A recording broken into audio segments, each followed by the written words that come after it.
Hoje eu quero falar da repercussão internacional contra esse golpe em curso aqui no país. Mas antes de começar a ler meu discurso, senador, eu queria entrar nesse debate sobre a questão do golpe, porque cresceu muito no Brasil manifestação de amplos setores denunciando a existência de um golpe aqui no Brasil. Isso cresceu. As últimas manifestações do dia 18 foram a demonstração disso. Enganam-se quem acham que naquelas manifestações nós tínhamos apenas militantes do PT, do PCdoB. Muita gente que não estava próximo ao nosso governo, aos nossos partidos, foi para as ruas. Muitos advogados, professores, uma parcela grande da nossa juventude, porque encaram que está acontecendo um golpe no nosso país. Aí, eu presenciei esse final de semana essa disputa de narrativa por parte de setores da imprensa, entrevistando ministros que diziam: o impeachment está previsto na Constituição. Ora, isso nós sabemos. Eu vi, inclusive, o presidente da OAB com um argumento ridículo de que, se o Supremo Tribunal Federal definir o rito, o impeachment pode ser realizado. Olha, definir o rito, definir o processo, foi isso que o Supremo Tribunal Federal disse. O que ficou claro nos debates aqui hoje é que o impeachment está previsto na nossa Constituição, só que é preciso que haja o crime de responsabilidade por parte da Presidenta da República. Eu aqui falei das diferenças. Eu fui líder estudantil na época daquele impeachment em 92. Ali, senador Medeiros, surgiram contas fantasmas que abasteciam pagamentos da família do ex-presidente Collor, despesas pessoais, a reforma do Jardim da Casa da Dinda. Era isso. Contra a nossa presidenta Dilma. Ela não tem conta na Suíça, não tem apartamento na Avenida Foch, em Paris, não tem aeroporto em propriedade particular, não tem dinheiro sonegado, não tem patrimônio suspeito, não desviou nada. Qual é a alegação? E os senhores estão com um problema aqui, objetivo, que todo mundo que sobe aqui à tribuna e a gente pergunta, mas crime de responsabilidade, abertura de créditos suplementares, senhores, e os senhores não sabem o que responder. Os senhores estão com a batata quente, porque estão construindo um cordão de cúpula para tentar afastar uma presidente da República que não tem uma denúncia sequer contra ela, sem base jurídica alguma. Créditos suplementares. Aqui está um jornalista Carta Capital, André Barrocal, que eu acabei de ler, no dia de ontem, atrasado, uma matéria que ele fez sobre as pedaladas do governo Geraldo Alckmin. Sabe quantos decretos o governador Geraldo Alckmin apresentou em 2015, senadora Gleiser? 31 ou 32 decretos. Agora, estão querendo caçar o mandato de uma presidente por 6 decretos suplementares. Eu vejo alguns senadores aqui que não leram a própria lei orçamentária, porque a lei orçamentária diz lá no seu artigo 4º, que é autorizado o Poder Executivo a abrir crédito suplementar desde que respeitado o superávit primário. O que aconteceu? Que houve uma arrecadação muito baixa por causa da crise econômica e houve a mudança pelo PLN 5 da meta de superávit primário. Isso foi feito pelo governo da presidenta Dilma e por vários governadores. Tem que caçar 14 governadores no país. Então, concretamente, os senhores não têm resposta. Estão com um problema, sim, jurídico nas mãos. Querem dar um golpe sem base concreta alguma. Alguns aqui, que são mais verdadeiros, chegam a falar, temos que começar o processo de novo, com outros pedidos. Eu fico impressionado com a entidade, senadora Gleiser, está havendo agora lá fora manifestação dos dois lados, porque a oposição da OAB é tão assintosa. A OAB teve uma posição como essa em 64. A OAB reconheceu a ditadura militar, aplaudiu o Conselho Federal da OAB. Mas o papel da OAB hoje é vergonhoso. E está tendo advogados contrários vindo aqui a Brasília e hoje está tendo uma manifestação contra a OAB também. Porque eles lançam um novo argumento, a delação do Delcídio. Só que, sinceramente, a delação do Delcídio precisa ser investigada. Agora, eu cobrei aqui do PSDB um dia, que eles queriam também adendar a delação do Delcídio. Quer dizer que serve quando é contra o governo. Quando citam líderes da oposição, aí não vale. Essa posição da OAB não se sustenta. E falou muito bem a senadora Gleiser. Nós estamos discutindo 2015. Nem o Tribunal de Contas começou a apreciação das contas de 2015. Nem o Congresso Nacional. Porque o Tribunal de Contas é um órgão auxiliar desse Poder Legislativo. Então, não houve decisão por parte do Congresso. Então, isso aqui é uma precipitação. Agora, eu queria chamar a atenção de duas medidas que foram tomadas, medidas ilegais, também no sentido de impulsionar essa campanha pelo golpe, pelo afastamento da presidenta Dilma. Duas ilegalidades, na verdade, feitas pelo juiz de Paraná, Sérgio Moro, que tentaram, na verdade, colocar fogo nesse processo do impeachment. A primeira foi a condução coercitiva do presidente Lula, uma condução coercitiva ilegal, como atestou a maior parte dos juristas desse país, porque o presidente não foi intimado, não tinha se negado a depor. Agora, se a gente vai olhando a história, aquela ilegalidade ali foi fundamental para eles aquecerem as ruas no domingo. E depois uma outra ilegalidade, quando a presidenta Dilma decidiu nomear Lula ministro da Casa Civil, quando divulgaram aquela divulgação também ilegal daquelas gravações envolvendo uma presidenta da República, que tem ido diretamente para o STF. E eu pergunto, senador Blairo, onde está o direito à privacidade nesse país? Nós temos uma lei de interceptações telefônicas que proíbe a divulgação dessas interceptações. Tem um artigo, o artigo 9º, que diz claramente, tudo que não tiver a ver com a investigação tem que ser destruído. Ali colocaram conversas de Dona Marisa Letícia com sua filha, conversas, gravações com advogados.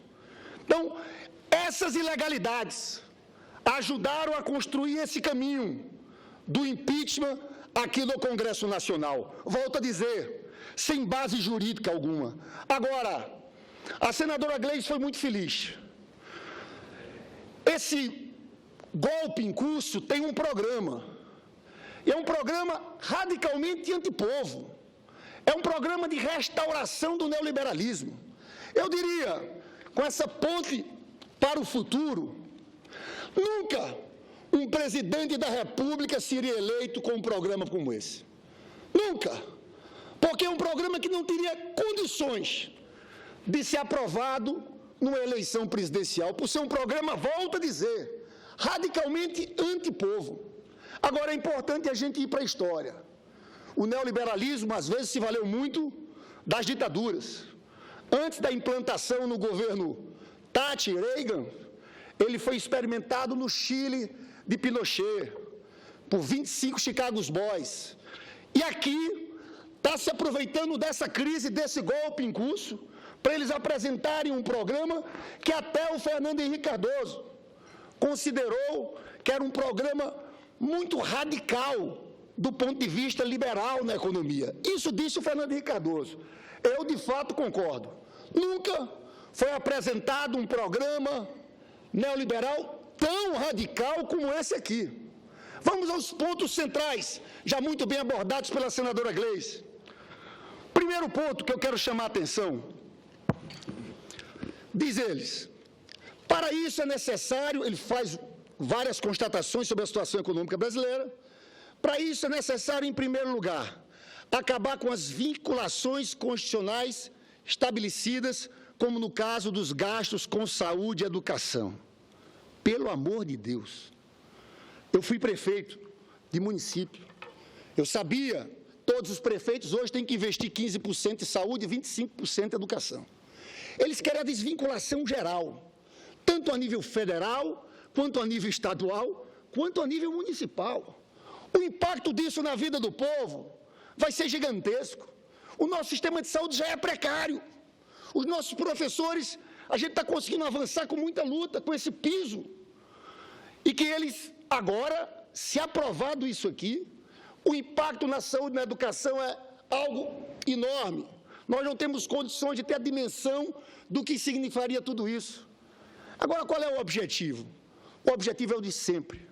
É apertar aqui para sobrar dinheiro para o Deus do superávit primário, para eles terem dinheiro para pagar juros aos rentistas brasileiros. Esse é o primeiro ponto, gravíssimo. Mas vamos ao segundo. Está aqui no texto deles. Outro elemento para o novo orçamento tem que ser o fim de todas as indexações, seja para salários, benefícios previdenciários e tudo mais. Quando a indexação é para o salário mínimo, como é o caso dos benefícios sociais, a distorção se torna mais grave, pois assegura a eles um aumento real, com prejuízo para todos os demais itens do orçamento público, que terão que necessariamente que ceder espaço para este aumento. Isso aqui, resumindo, fim da política de valorização do salário mínimo. Resumindo, fim da vinculação do salário mínimo com os benefícios previdenciários. Hoje, o benefício mínimo da Previdência é um salário mínimo. 70% dos aposentados recebem um salário mínimo. Eles querem acabar com isso. Eles dizem que aqui nós estamos engessando muito. Olha, essa política aqui, tanto a política de valorização do salário mínimo, quanto a vinculação do salário mínimo com o piso do benefício previdenciário, foram fundamentais no governo do presidente Lula, para que nós criássemos esse grande mercado de consumo de massas. Esse é um dinheiro que movimenta a economia. É como o presidente Lula dizia, colocar dinheiro na mão de pobre. Aqui não. Eles querem tirar isso. Eu estou chamando a atenção dos senhores, de quem está nos assistindo agora na TV Senado, porque esse debate tem que ganhar o país. Os trabalhadores brasileiros têm que saber as consequências da implementação de um programa como esse. Vamos ao terceiro ponto.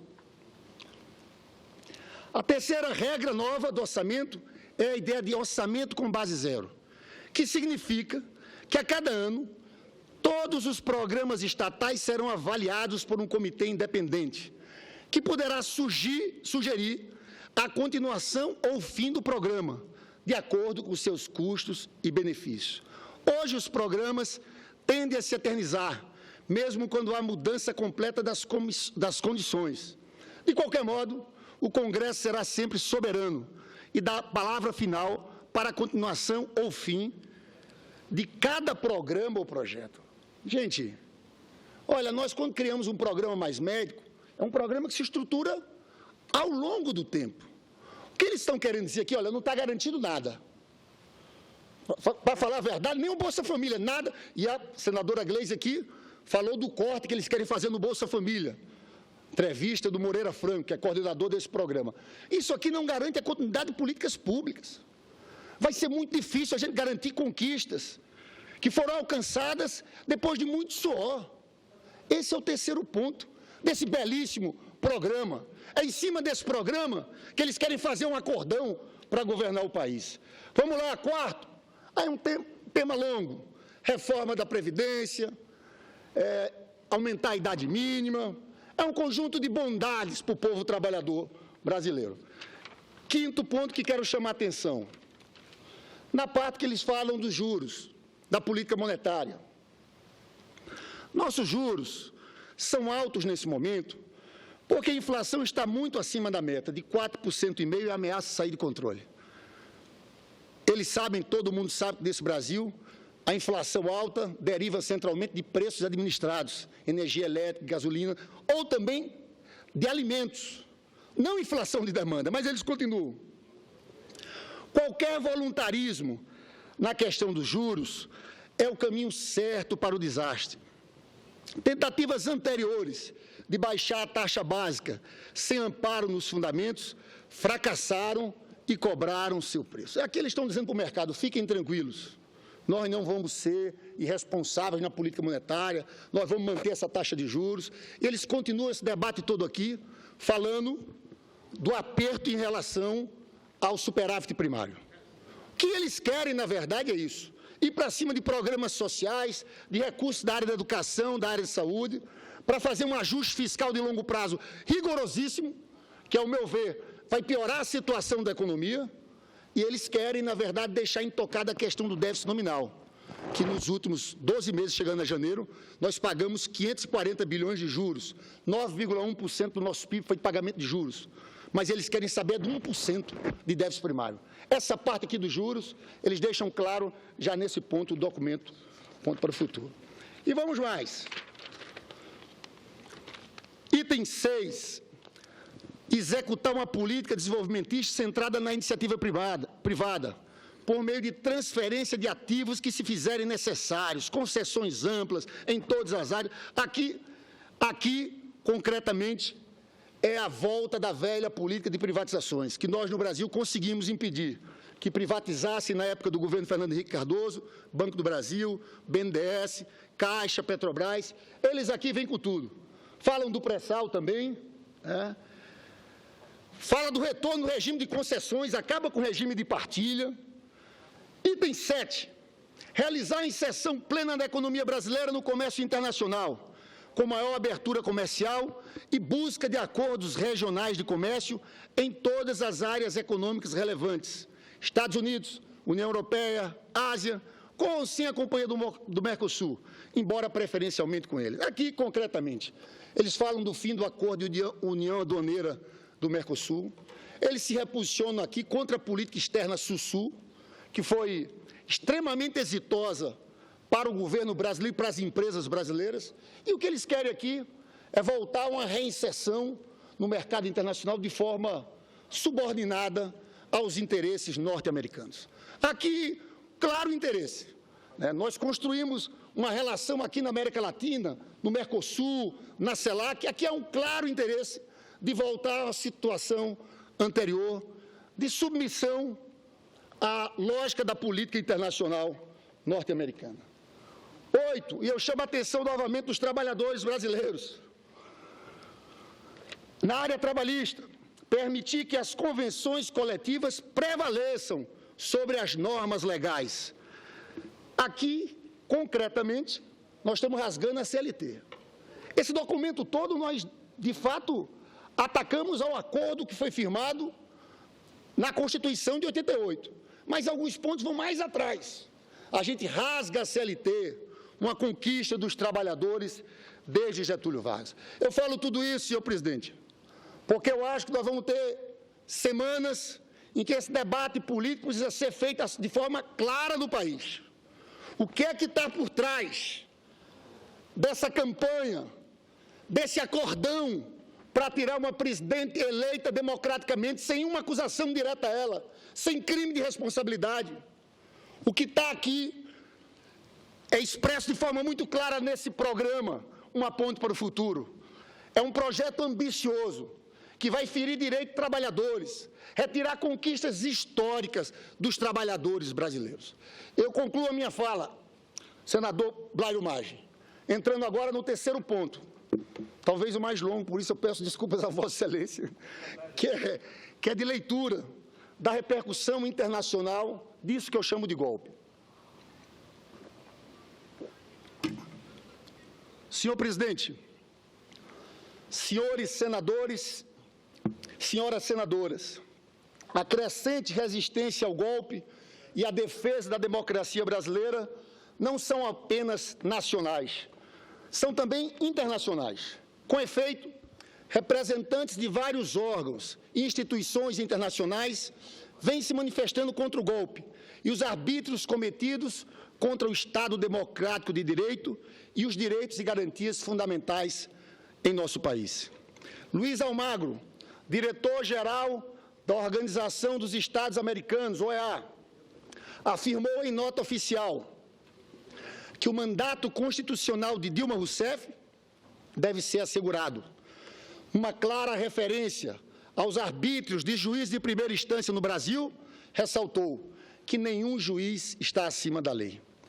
A chanceler do governo conservador de Macri, Susana Malcorra, afirmou que o Mercosul pode usar da cláusula democrática do protocolo de Ushuaia caso haja rompimento da ordem constitucional do Brasil.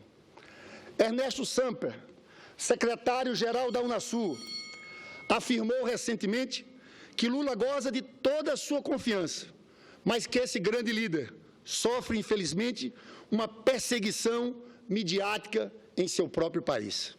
A própria CEPAL, órgão especializado da ONU, através de sua diretora, Alicia Barcena, se pronunciou na semana passada, declarando que Dilma sofre um julgamento sem provas e ataque midiático.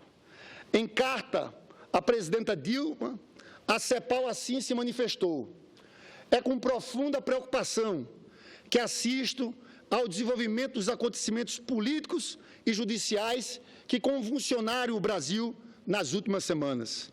Nos causa alarme ver a estabilidade de sua pátria ameaçada. A soberania popular, frente única de legitimidade da democracia, entregou anteriormente a Lula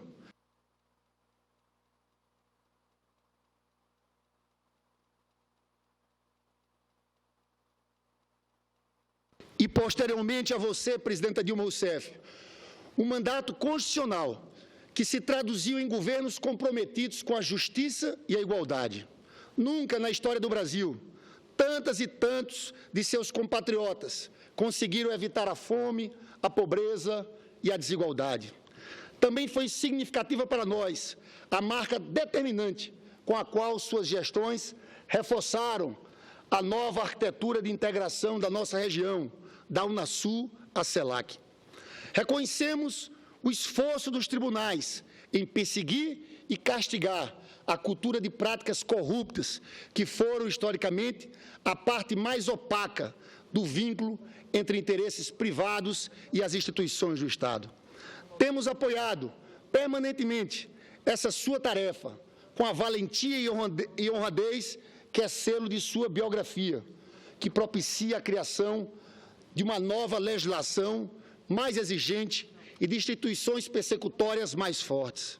É por isso que nos violenta que hoje, sem julgamentos nem provas, servindo-se de vazamentos e uma ofensiva midiática que já ditou antecipadamente condenação, se tente demolir sua imagem e seu legado, enquanto se multiplicam as tentativas de menosprezar a autoridade presidencial e interromper o mandato entregue nas urnas pelos cidadãos. Os acontecimentos pelos quais o Brasil atravessa nesses dias ressoam com força para além de suas fronteiras e ilustram para o conjunto da América Latina os riscos e dificuldades aos quais nossa democracia ainda está exposta. O escritório do Alto Comissariado das Nações Unidas para os Direitos Humanos, outro órgão da ONU, emitiu, na última terça-feira, dia 22, mensagem do seu porta-voz, Rupert Colville. Disse ele: estamos preocupados com um debate cada vez mais acalorado e politizado que tomou o Brasil nos últimos dias e semanas. Apelamos ao governo, bem como aos políticos de outros partidos, que cooperem plenamente com as autoridades judiciais em suas investigações sobre alegações de corrupção de alto nível e que evitem quaisquer ações que poderiam ser interpretadas como meio de obstruir a justiça. Ao mesmo tempo, solicitamos às autoridades judiciais que ajam de maneira escrupulosa, dentro dos limites do direito nacional e internacional, e que evitem tomar posições político-partidárias. Estamos preocupados que um círculo vicioso que ameaça desacreditar tanto o Executivo quanto o Judiciário possa estar se desenvolvendo, provocando dessa forma danos sérios e duradouros ao Estado e às conquistas democráticas feitas nos últimos quase 30 anos, durante os quais o Brasil tem sido governado de acordo com a Constituição, que oferece sólidas garantias de direitos humanos. Mais uma entidade da Organização das Nações Unidas se pronunciou recentemente condenando a tentativa de golpe do Brasil. Trata-se da ONU Mulheres, criada em julho de 2010 pela Assembleia Geral da ONU, como entidade das Nações Unidas pela igualdade do gênero e o empoderamento das mulheres. A representante da ONU Mulheres, Nadine Guzmán, publicou nota no qual diz que o organismo conclama a preservação da legalidade como condição máxima das garantias estabelecidas na Constituição Federal de 1988 e nos tratados internacionais de direitos humanos dos quais o Brasil é signatário. A entidade também saiu em defesa da presidenta Dilma Rousseff, afirmando que, nos últimos 30 anos, a democracia e estabilidade política no Brasil tornaram reais direitos humanos, individuais e coletivos. São, sobretudo, base para políticas públicas, entre elas as de eliminação da desigualdade de gênero e raça, determinantes para a construção de uma sociedade inclusiva e equitativa. Como defensora dos direitos de mulheres e meninos do mundo, a ONU Mulheres condena todas as formas de violência contra as mulheres, inclusive a violência política de ordem sexista contra a presidente da República, Dilma Rousseff. Ex-chefes de Estado e de governo de diversos países da Europa e da América Latina também publicaram uma declaração de apoio ao ex-presidente Luiz Inácio Lula da Silva. Entre os 14 primeiros signatários estão José Pepe Mujica, ex-presidente do Uruguai, Cristina Kirchner, ex-presidente da Argentina, Felipe González, ex-presidente do governo da Espanha. Firmaram também a declaração entre vários outros ex-mandatários, Máximo D'Alema, Itália, José Miguel Insulza, OEA, Ricardo Lagos, Chile. Na declaração, os ex-mandatários afirmaram a respeito de Lula que seu governo aprofundou a democracia, estimulando a diversidade política e cultural do país, a transparência do Estado e da vida pública. O Executivo, o Ministério Público e o Poder Judiciário puderam realizar investigações de atos de corrupção eventualmente ocorridos na administração direta ou indireta do Estado. Preocupa a opinião democrática internacional, no entanto, a tentativa de alguns setores de destruir a imagem deste grande brasileiro.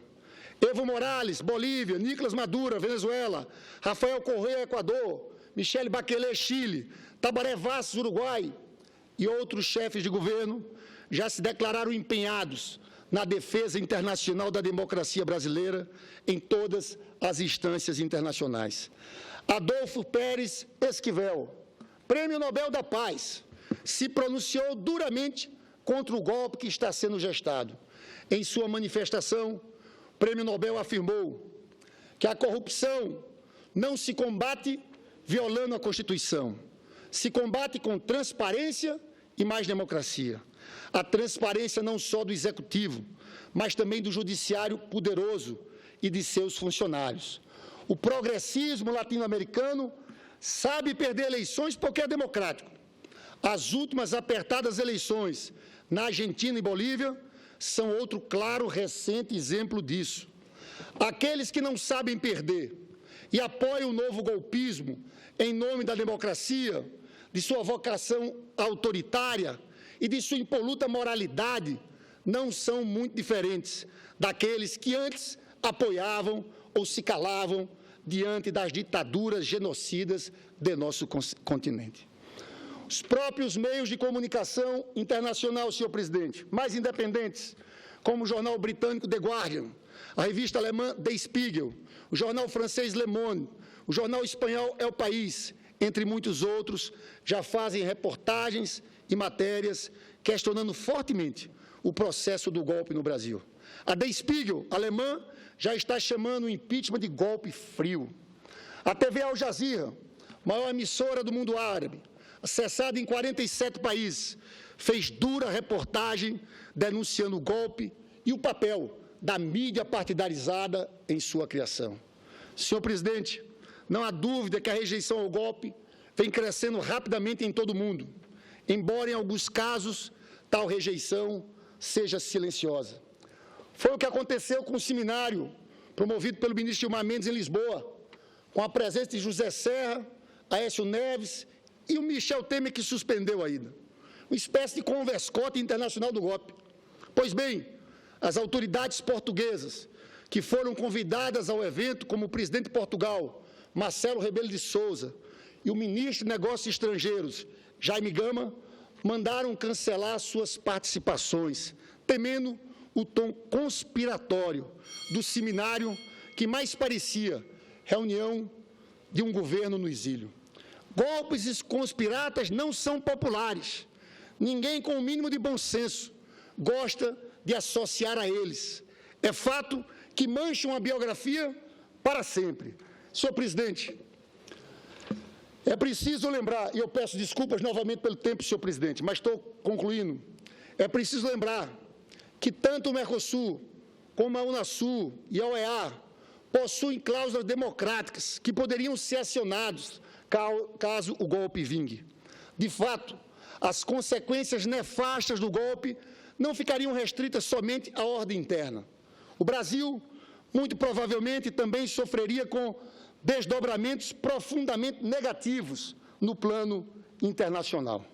Além da vergonha de retroceder à condução de uma republiqueta de bananas,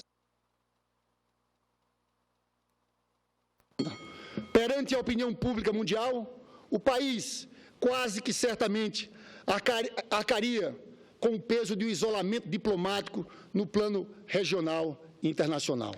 Deve-se recordar que o Paraguai, após promover golpe de Estado parlamentar contra o presidente Lugo em 2012, foi suspenso, por unanimidade, tanto do Mercosul quanto da Unasul.